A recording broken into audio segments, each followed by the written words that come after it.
Hello friends, welcome to Hads kitchen. ഇന്ന് നമുക്ക് നോമ്പ് തുറക്കാനായിട്ട് എഗ് ബോണ്ട ഉണ്ടാക്കിയാലോ. ഇത് വളരെ ക്രിസ്പിയും നല്ല ടേസ്റ്റിയുമാണ് കഴിക്കാനായിട്ട്. ഇത് ഉണ്ടാക്കാൻ വേണ്ടിയിട്ട് ആദ്യമായിട്ട് നമുക്കൊരു 4 മുട്ട പുഴുങ്ങിയെടുക്കാം. മുട്ട പുഴുങ്ങാനെടുക്കുന്ന സമയത്തിനുള്ളിൽ നമുക്ക് നമ്മളുടെ മാവ് റെഡിയാക്കിയെടുക്കാം. ഇതിന് വേണ്ടിയിട്ട് ഏകദേശം 1 കപ്പ് ബേസനാണ് എടുക്കുന്നത്. ബേസൻ എന്ന് പറഞ്ഞു കഴിഞ്ഞാൽ കടലമാവ് എടുക്കുന്നുണ്ട് 1 കപ്പ്. നിങ്ങൾ എടുക്കുന്നതിനനുസരിച്ചിട്ടുള്ള, അതായത് എത്ര മുട്ടയാണ് എടുക്കുന്നത് അതിനനുസരിച്ചിട്ടുള്ളത് മാവാണ് എടുക്കേണ്ടത്. ഞാനിവിടെ 4 മുട്ടയ്ക്ക് വേണ്ടിയിട്ടുള്ള മാവാണ് എടുക്കുന്നത്.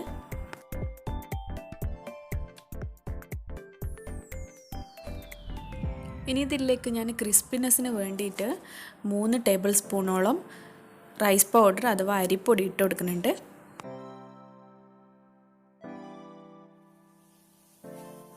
അതിനുശേഷം ഒരു 1/2 ടേബിൾ സ്പൂണോളം ഷാജീരകം ഇട്ട് കൊടുക്കാം.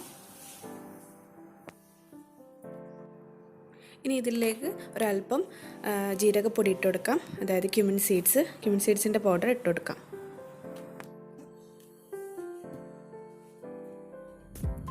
പിന്നെ 1/2 ടേബിൾ സ്പൂണ് മുളക് പൊടിയും 1/4 ടേബിൾ സ്പൂണ് മഞ്ഞൾപ്പൊടിയും പിന്നെ ഒരല്പം കുരുമുളക് പൊടി, അതായത് ഏകദേശം ഒരു 1/2 ടേബിൾ സ്പൂണോളം കുരുമുളക് പൊടിയും ആവശ്യത്തിന് ഉപ്പും നമുക്ക് ഇട്ട് കൊടുക്കാം.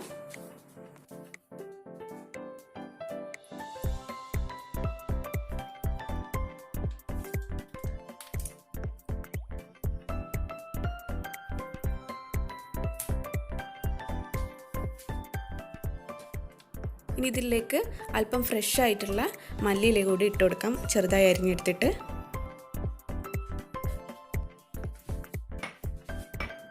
ഇനി ഇതിലേക്ക് വെള്ളം അല്പമായിട്ട് ചേർത്തിട്ട് മാവ് ഒത്ത രീതിയിൽ നമുക്ക് കലക്കിയെടുക്കാം.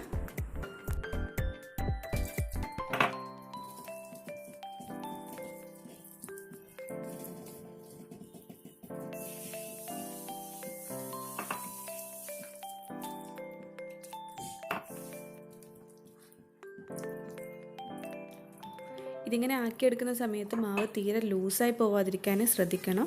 ഒറ്റ ഒരു കട്ടിയിൽ വേണം നമ്മളിത് കലക്കിയെടുക്കാൻ വേണ്ടിയിട്ട്. ഇതിലേക്ക് ഞാനൊരു സംഭവം മറന്നു പോയി, അതായത് വെളുത്തുള്ളി ഇഞ്ചി പേസ്റ്റാണ്. ഇത് ഏകദേശം ഒരു 1/4 ടേബിൾ സ്പൂണോളം നമുക്ക് ചേർക്കാം ഇതിലേക്ക്. ഞാൻ നമ്മളുടെ പുഴുങ്ങിയ മുട്ട ഇവിടെ 2ആയിട്ട് സ്ലൈസ് ചെയ്തെടുത്ത് വെച്ചിട്ടുണ്ട്. അതിന് മുകളിലേക്ക് കുറച്ച് ഉപ്പും കുരുമുളക് പൊടിയും കൂടി നമുക്ക് വിതറി കൊടുക്കാം. ഇത് എന്തിനാണ് ചെയ്യുന്നതെന്ന് വെച്ച് കഴിഞ്ഞാൽ, നമ്മൾ ബോണ്ട കഴിക്കുന്ന സമയത്ത് ഉള്ളിലൊരു രുചി മുട്ടയുടെ ഒരു പച്ച രുചി വരില്ല. ഇത് നല്ലൊരു ടേസ്റ്റി ആയിട്ട് വരും ബോണ്ട കഴിക്കുന്ന സമയത്ത്. ഉപ്പ് അധികമായി പോവാതിരിക്കാൻ ശ്രദ്ധിക്കണം. ഒരല്പം മാത്രമാണ് നമ്മൾ ഇതിലേക്ക് ചേർക്കുന്നുള്ളൂ. ജസ്റ്റ് ഒരു സ്പ്രിങ്കിൾ ചെയ്യാൻ മാത്രമാണ് നമ്മൾ ചെയ്യുന്നുള്ളൂ.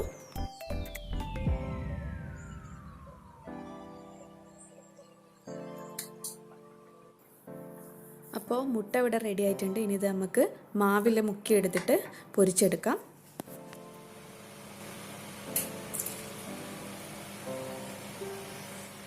എണ്ണ നല്ലോണം ചൂടായി എന്ന് കണ്ടു കഴിഞ്ഞാൽ നമുക്കിതിലേക്ക് ഓരോന്നായിട്ട് ഇട്ട് കൊടുക്കാം.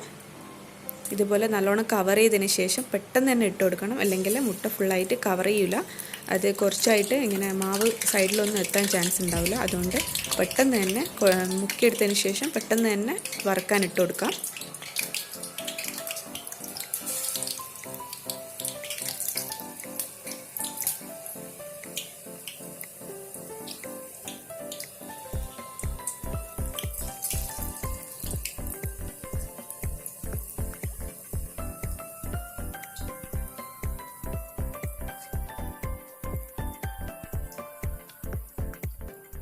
അടിഭാഗം അല്പം വെന്തെന്ന് തോന്നുമ്പോൾ നമുക്ക് ജസ്റ്റ് ഒന്ന് മറിച്ചിട്ട് കൊടുക്കാം. മറിച്ചിടുമ്പോൾ സൂക്ഷിക്കണം.